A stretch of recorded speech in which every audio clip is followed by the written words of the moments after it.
Assalamualaikum warahmatullahi wabarakatuh. Selamat datang di MMC 85 Channel bersama saya Muhammad Masun, dosen FISIP UIN Wali Songo Semarang. Teman-teman sekalian, pada video kali ini saya ingin membahas tentang tips dan tahap-tahap menulis literatur review yang baik dan benar. Jika Anda tertarik dengan video ini, tonton terus sampai selesai.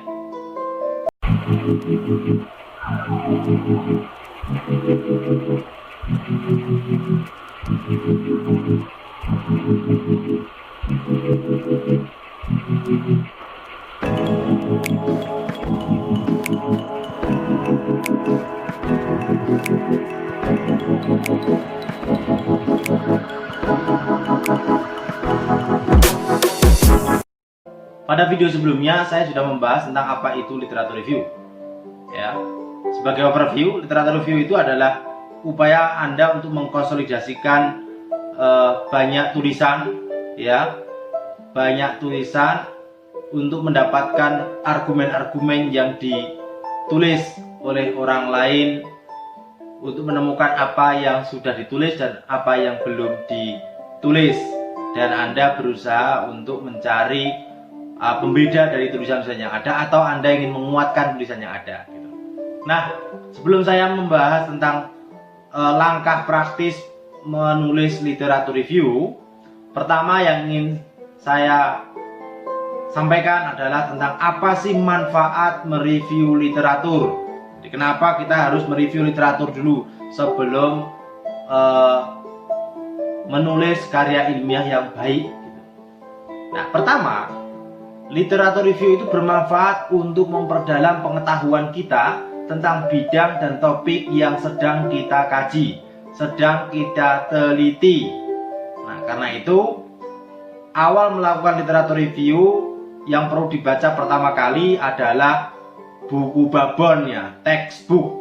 Baru Anda masuk pada artikel-artikel jurnal. Nah, itu. Yang kedua, literatur review bermanfaat juga memperdalam pengetahuan kita tentang topik, ya, yang kita kaji menjadi lebih dalam, lebih detail lagi. Jadi kita lebih detail lagi. Nah, karena itu kemudian langkahnya Anda melakukan survei paper, survei artikel, yang menggali banyak sekali. Yang ketiga, manfaat ketiga yaitu mengetahui hasil penelitian yang berhubungan dengan kajian-kajian yang sedang Anda teliti atau sedang Anda kaji. Jadi apa sih kajian-kajian yang sudah diriset atau ditulis oleh sarjana lain? Ya, related paper yang berkaitan dengan kajian Anda. Kemudian yang keempat, bermanfaat juga untuk mengetahui lebih baik perkembangan ilmu yang sedang kita dalami, ilmu pada bidang yang kita dalami. Kalau Anda mendalami kajian Islam, maka kita tahu diskursus studi Islam yang terbaru. Anda bidang ekonomi, bidang hukum, atau sosial humaniora yang lain, sosiologi, politik, antropologi, Anda tahu perkembangan kajian yang terbaru yang sedang Anda geluti. Anda membidangi sains teknologi, ya, Anda tahu juga kajian-kajian terbaru tentang bidang dan topik yang sedang Anda dalami. Yang kelima, bermanfaat memperjelas masalah yang kita kaji atau kita teliti. Ini disebut orang sebagai technical paper gitu. Jadi itu kira-kira manfaat dari melakukan literatur review. Nah, sekarang pertanyaannya, bagaimana tahapan atau langkah-langkah yang perlu dilakukan di dalam melakukan literatur review? Yang pertama, untuk memudahkan Anda melakukan literatur review adalah definisikan dulu topik kajian Anda itu secara jelas. Anda mau mengkaji apa? Jadi kalau topiknya terlalu besar, maka Anda akan kesulitan sendiri, karena kajian literatur review yang Anda akan lakukan juga terlalu besar sekali. Maka topik harus sangat fokus, tertentu. Contoh ya, temanya tentang politik dan perempuan. Nah, topiknya apa? Sebagai contoh, ini kemarin ada pemilu 2019 ya.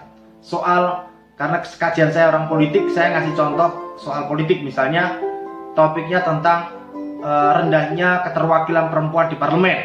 Nah, ini jelas di sini. Nah, kalau sudah jelas topiknya, contohnya tentang rendahnya keterwakilan perempuan di parlemen, maka langkah berikutnya adalah menentukan riset question, pertanyaan tentang itu. Nah, pertanyaan dan topik ini akan membantu kita untuk melakukan literatur review, membantu kita untuk mencari, mensurvei, mengkolek data atau kajian-kajian yang sudah dilakukan oleh para sarjana secara lebih fokus. Kalau tadi contohnya soal rendahnya keterwakilan perempuan, maka kita akan bikin pertanyaan. Contohnya pertanyaannya begini: mengapa keterwakilan perempuan di Indonesia masih rendah meskipun ada banyak kebijakan program affirmative action yang mendukung representasi perempuan? Misalnya itu. Nanti yang perlu dilakukan itu. Langkah kedua adalah menentukan riset question yang jelas. Itu. Jadi langkah pertama tadi soal menentukan topik yang paling jelas, topiknya apa, itu dipikirkan dulu. Jadi jangan melakukan literatur review itu berfungsi sebenarnya dilakukan sebelum Anda menulis artikel. Kalau Anda mau menulis artikel jurnal internasional atau jurnal nasional, lakukan dulu literatur review. Nah, itu. Tapi sebelum melakukan literatur review kan Anda tahu masalahnya, topiknya. Sudah tahu punya topiknya, masalahnya apa? Nah, masalah itulah yang kemudian diturunkan menjadi pertanyaan penelitian, pertanyaan kajian. Ya, jadi orang mau menulis apapun ada pertanyaan yang dijawab. Gitu. Pertanyaannya harus jelas. Langkah ketiga, kemudian Anda melakukan survei kepustakaan atau meneliti kepustakaan, kajian kepustakaan ya. Nah, kajian kepustakaan ini untuk apa? Untuk menemukan referensi yang relevan dengan kajian Anda. Ini kajian Anda apa? Kalau tadi kajiannya soal rendahnya keterwakilan perempuan, maka Anda bisa mencari semua artikel yang bicara tentang rendahnya keterwakilan perempuan di Indonesia misalnya. Ya, tidak harus ngomongin Indonesia. Ketika Anda mengkaji rendahnya keterwakilan perempuan di Indonesia, Anda juga bisa mencari artikel-artikel yang berkaitan dengan rendahnya keterwakilan perempuan di negara-negara demokrasi baru, di negara-negara lain gitu. Nah, Anda temukan referensi ya, mulai dari buku babon, dari artikel jurnal internasional dan nasional, book chapter, sampai paper proceeding, international conference, begitu ya, sampai laporan-laporan dalam bentuk monograf yang belum diterbitkan atau sudah diterbitkan oleh lembaga-lembaga yang terpercaya. Nah, bagaimana cara mencari artikel dengan cepat dan baik? Anda bisa tonton video saya sebelumnya ini. Video saya sebelumnya bicara soal bagaimana kita mendapatkan referensi karya ilmiah, artikel maupun buku secara cepat melalui online, ya, baik yang berbayar maupun gratis. Ya, itu.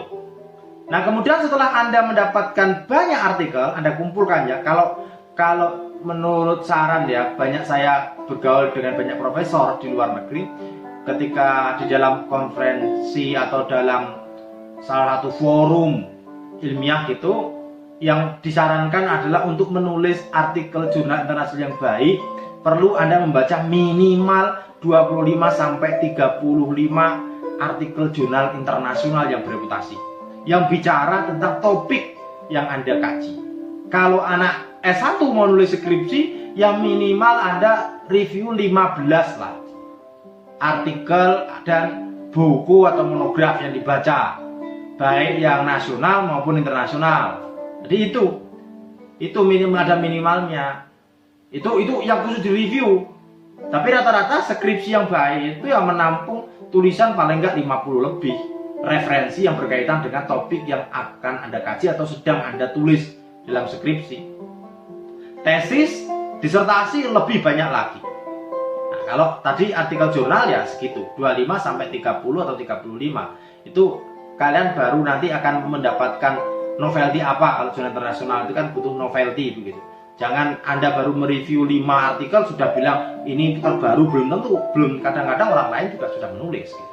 Nah, ketika Anda sudah mendapatkan banyak bacaan tadi, baik buku, artikel maupun monograf atau book chapter, Anda kemudian baca satu persatu secara baik ya, mendalam gitu, secara baik. Nah, karena itu literatur review itu sebenarnya kalau ada orang ngomong literatur review itu cepat, itu nggak benar, bohong. Kalau mau mendapatkan tulisan yang baik, ya harus membaca secara cermat. Tapi ada tekniknya sebenarnya, nggak harus lama-lama banget gitu.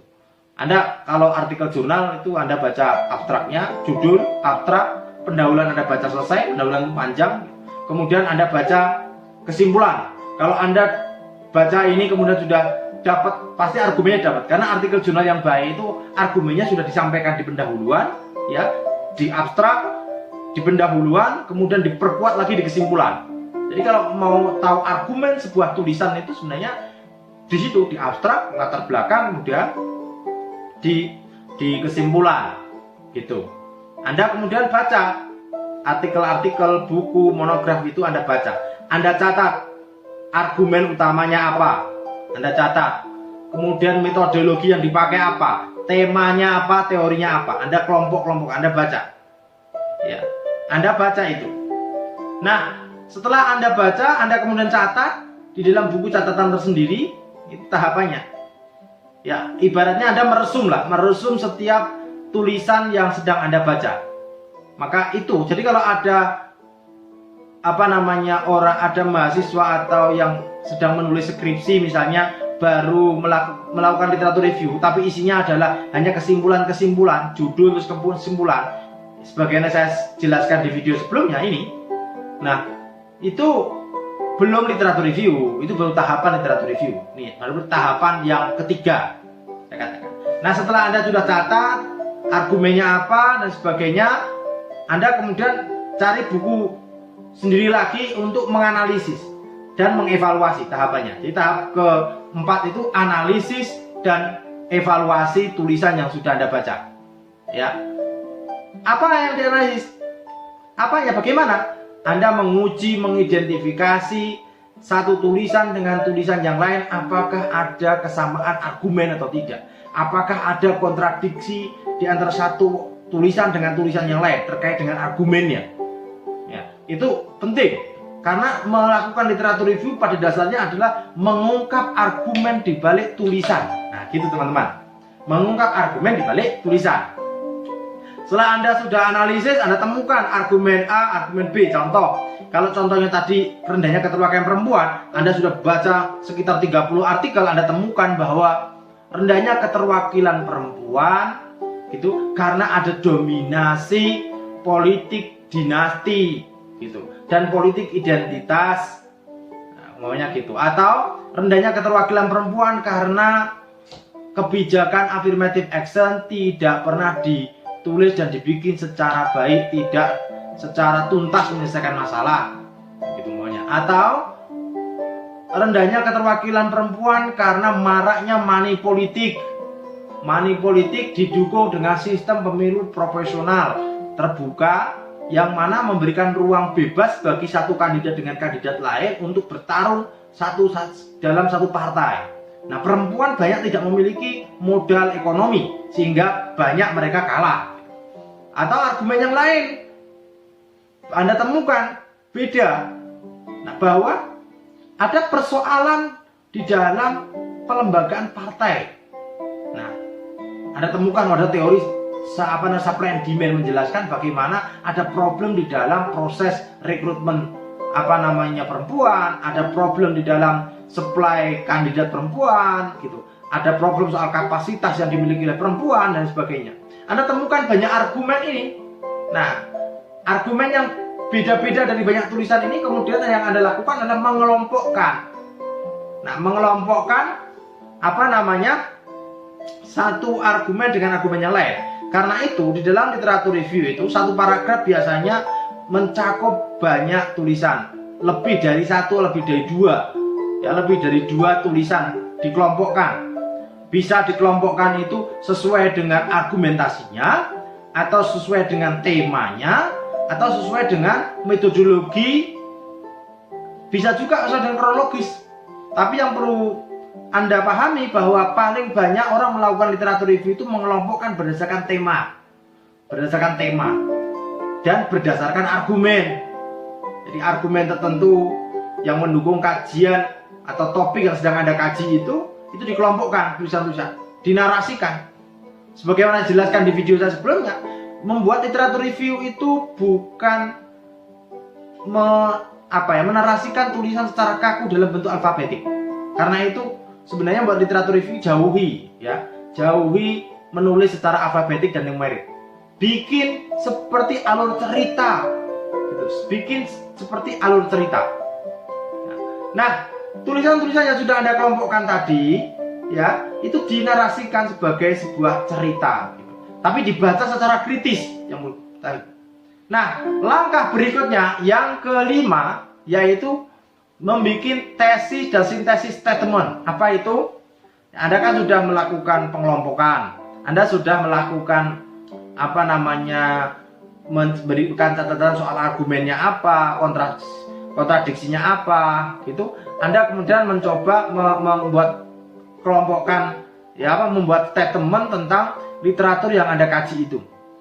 Ini berkaitan dengan apakah argumen-argumen yang dibangun oleh satu tulisan dengan tulisan lain itu berkontribusi pada topik yang Anda kaji apa tidak, gitu. Berkontribusi pada apa? Gitu. Apa yang sudah dikaji dan apa yang belum dikaji? Maksud saya begitu. Ya, apakah argumen yang ada kemudian mendukung temuan-temuan riset Anda atau tidak? Kalau Anda mau nulis artikel jurnal kemudian dari hasil riset mendukung atau tidak? Mana yang mendukung, mana yang tidak?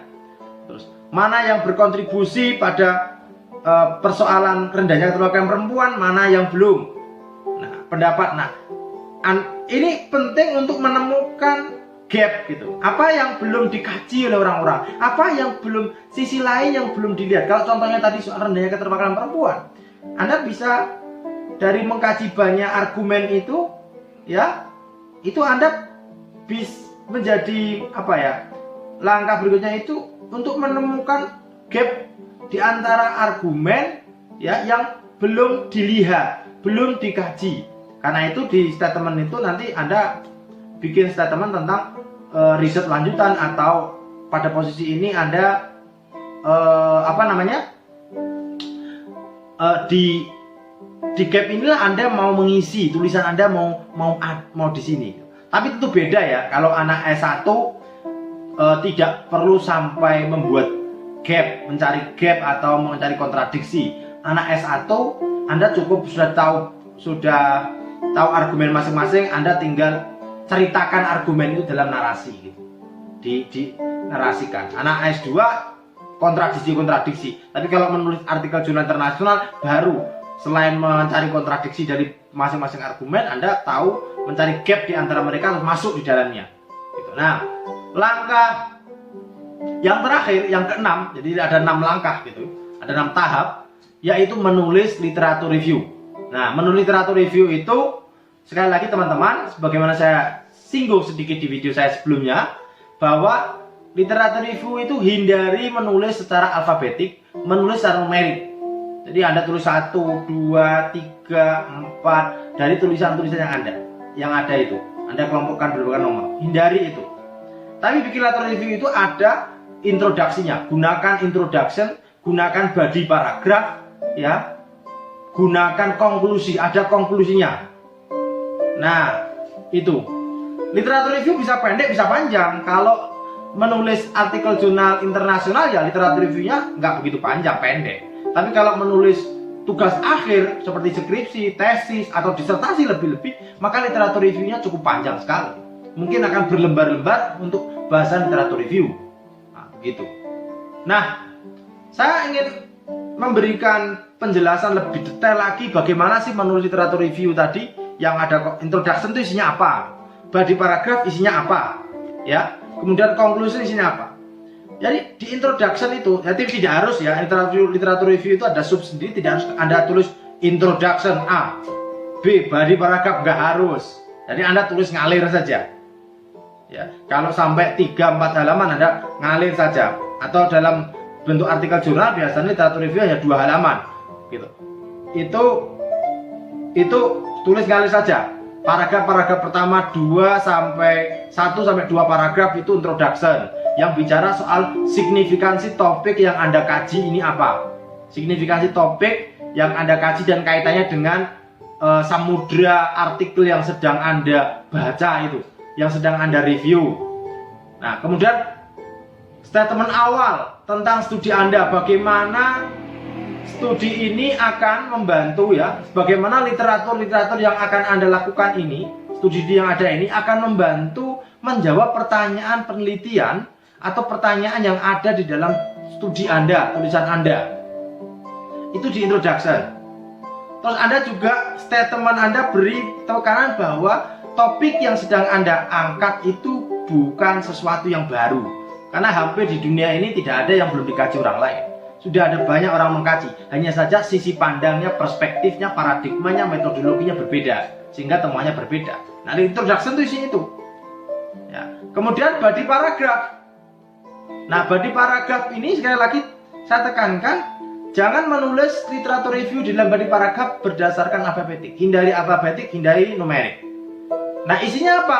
Isinya berisi tentang diskusi tentang hasil kajian Anda ya, yang dikelompokkan tadi. Jadi bisa dikelompokkan di dalam bentuk argumen isinya. Ya, paragraf pertama bicara argumen A, ngomongin kalau contohnya tadi soal keterwakilan perempuan, paragraf pertama menjelaskan bahwa keterwakilan perempuan itu yang rendah itu disebabkan oleh sistem pemilu dan praktek politik uang yang masif yang tidak mendukung perempuan. Argumennya, tulisannya siapa? A, tulisannya B, tulisannya D, begini-begini.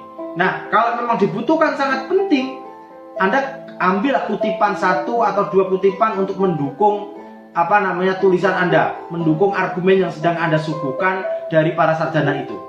Terus paragraf berikutnya Anda jelaskan bahwa pandangan lain, ada para sarjana lain yang berpandangan atau berargumen bahwa rendahnya keterwakilan perempuan ini karena dominasi sistem patriarki yang kuat di dalam budaya politik Indonesia.